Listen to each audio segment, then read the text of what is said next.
Imagine walking into the hospital seeking medical care only to become trapped in a nightmare where your body is no longer your own.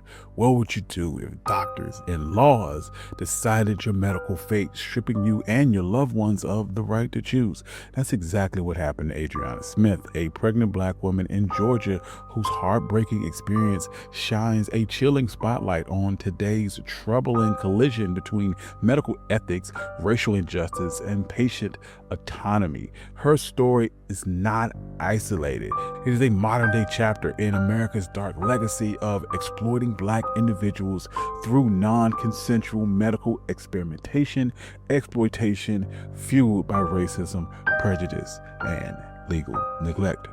So join us today while we discuss the dark history of medical apartheid. And if you like stories like this, you can find more stories like this at onemichistory.com. If you like audio-only episodes, you can find my podcast, One My Black History, wherever you get your podcasts. But without further ado, let's get started. February 2025 in Metro Atlanta, a pregnant black woman named Adriana Smith walked into the hospital complaining of severe headaches. A simple medical visit that unexpectedly spiraled into a tragedy. Shortly thereafter, Adriana was declared brain dead. Her grieving and heartbroken family sought dignity and a peaceful goodbye. But Georgia's Restrictive Life Act, a strict anti-abortion law, created a legal maze that trapped her lifeless body in perpetual medical imprisonment. Forced by legal confusion to stay connected to life-supporting machines against her family's wishes, Adriana's silent heartbeat continued beating purely as a medical necessity to keep her unborn child alive at all costs. 4 agonizing months later, June 13th, 2025, Adriana's son Chance entered the world prematurely due to an emergency cesarean. At just 1 pound, 13 ounces, Chance's fragile frame became a symbol of hope and tragedy in equal measure. His first cries echoed within a modern-day medical paradox. Just 4 days later, on June 17th, Adriana's machines were switched off, ending a horrifying chapter of involuntary medical conscription. Adriana's mother, April Newkirk, weighed down by grief, voiced what countless black families have felt historically. This decision should have been left to us. And Adriana's story quickly resonated across the nation, not merely as an isolated instance, but a painful echo of historical wrongs and contemporary reminder of how frequently black bodies, particularly those of black women, become unwilling instruments in the relentless pursuit of medical and political agendas. Adriana's ordeal forms part of an entrenched historical pattern known as medical apartheid. It is a systemic abuse of black bodies for scientific, economic, and political gain. From slavery to the present day, the shadows of American medical history reveals thousands of nameless, voiceless black individuals whose dignity and autonomy were stripped away, and their bodies were used as disposable material for experimentation and medical advancement. One prominent figure who starkly embodies this medical exploitation rooted in historical racism is Dr. J. Marion Sims. Often championed as the father of modern gynecology, Sims' celebrated title masks the devastating reality. His landmark experiments were built on torment and exploitation of enslaved black women. Between 1845 and 1849, Sims conducted agonizing, unethical medical procedures on enslaved women, named Archer, Lucy, and Betsy, among others. These women, stripped away of any right to consent or refused because of their status, became subjects of ruthless quests for professional acclaim. Sims performed dozens of surgeries without anesthesia, forcing these women to endure unimaginable pain. Archer alone was operated on more than 30 times. Sims' cruelty was justified and even normalized through racial pseudoscience, prevalent among medical professionals at the time, who falsely asserted that black people felt pain less intensely than white individuals. Shockingly, some physicians went so far as to compare black individuals' capacity to feel pain to animals, claiming that they could endure operations with the same insensitivity as dogs or rabbits. This dehumanizing racism freed doctors like Sims from moral accountability, enabling systemic abuse in the name of medical progress. At the heart of Sims' experimentation were problematic childbirth-related vestibulovaginal fistulas, conditions tragically common among enslaved women due to forced labor and neglected medical care. He confined these women into a crude hospital behind his Alabama home, where he conducted repeated, humiliating examinations and surgeries for public display. After refining his methods through the torture of black women, he introduced anesthesia and safely performed these procedures on white patients. Despite these horrific abuses, Sims achieved immense professional fame, eventually serving as president of the American Medical Association. His legacy thus illustrates the exploitation and suffering of black bodies for medical advancement, professional achievement, and profit. Throughout the 20th century, the exploitation of black bodies would continue within America's medical system. It was not only commonplace, but it was deeply ingrained, culminating in one of the most notorious abuses of trust, the Tuskegee syphilis experiment. Conducted between 1932 and 1972 by the Public Health Service and the Tuskegee Institute in Macon County, Alabama, it was an unethical experiment performed on hundreds of unsuspecting black men. Researchers deceived almost 400 black men infected with syphilis and another 200 without the disease, claiming to offer free medical care for the vague condition of bad blood.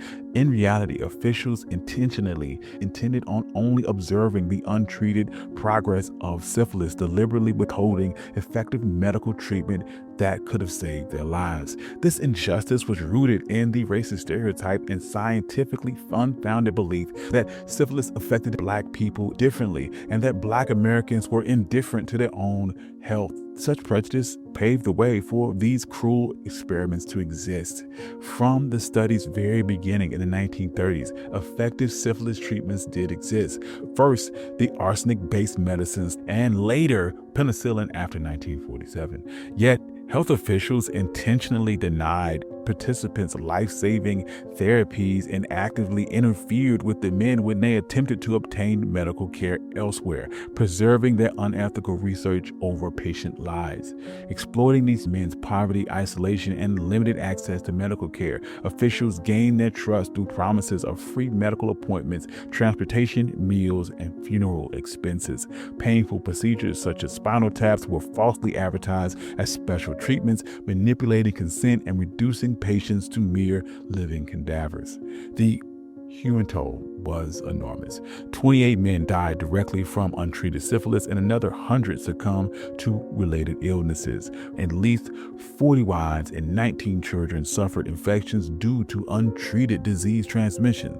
Despite internal criticism, the experiment continued unchecked until whistleblower Peter Buxom exposed it publicly to the Associated Press in 1972. The Tuskegee syphilis experiment left profound scars and reinforced a deep mistrust in medical establishments among black communities. This fear and mistrust is not irrational, but rather a historically rooted response to generation of systemic medical abuse and disregard for black lives.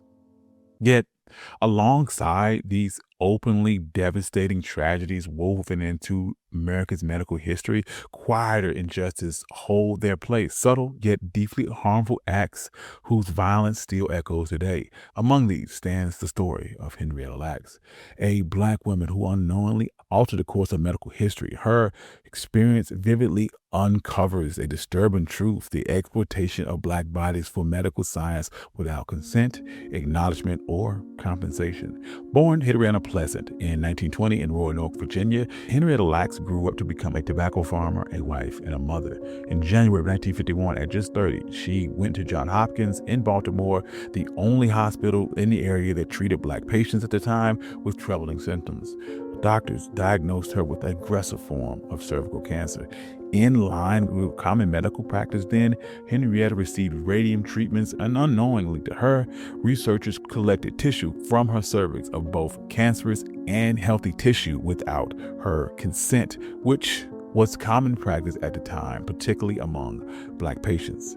Henrietta's cancer cells displayed remarkable properties. They reproduced indefinitely in a laboratory, doubling every single day, becoming the first immortal cell line, and these cells became known as HeLa after the first two letters of her first name and her last name, effectively obscuring her identity and humanity while immortalizing her cells. As cancer cells spread throughout her body, Henrietta tragically died October 4th, 1951, at just 31 years old. Yet her cells lived on, revolutionizing medicine.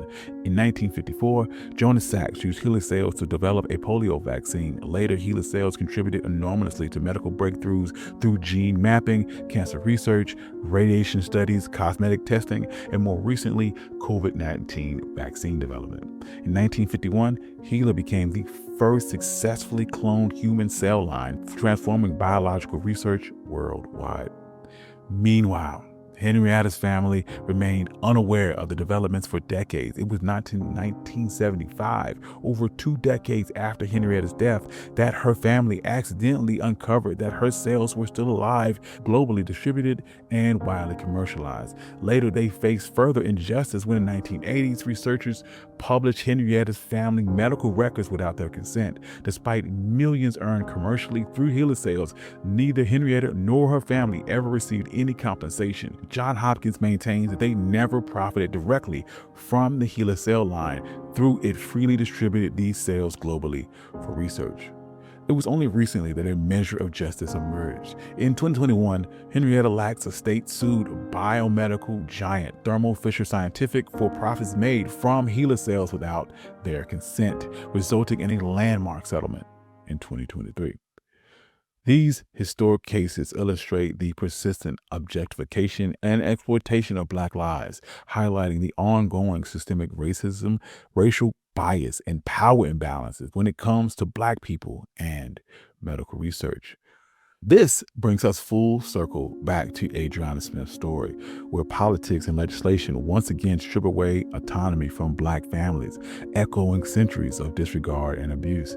Adriana's family, like the members of the Tuskegee syphilis experiment or Henrietta Lacks, found themselves stripped of agency, forced to witness their loved ones' bodies reduced to a site of political maneuvering and clinical trespass. Her very presence made a modern example of lingering historical racism. Yet, within this heartbreak emerges a bit of resilience worth celebrating. Chance Smith's tiny newborn is now fighting for his life in a neonatal intensive care unit, and he presents a ironic yet powerful emblem of survival and defiance against generations of exploitation. Adriana's case has triggered critical conversations concerning medical ethics, racial justice, and legislation reform, and it propels forward a pressing call to action demanding an unequivocal end to medical apartheid. Not simply apologies or symbolic gestures, but solid, accountable legislative reform. Moving forward, unequivocal health practices must include strict ethical oversight and genuine informed consent measures with intentional institutional accountability. Black scientists, health professionals, and community advocates insist that medical care and advancements earned medically through Black suffering must be reallocated to the communities that they have harmed the most. Indeed, Adriana Smith's story demands recognition that past harms are not abstract. They shape experiences of Black patients facing distrust, trauma, and healthcare disparities today.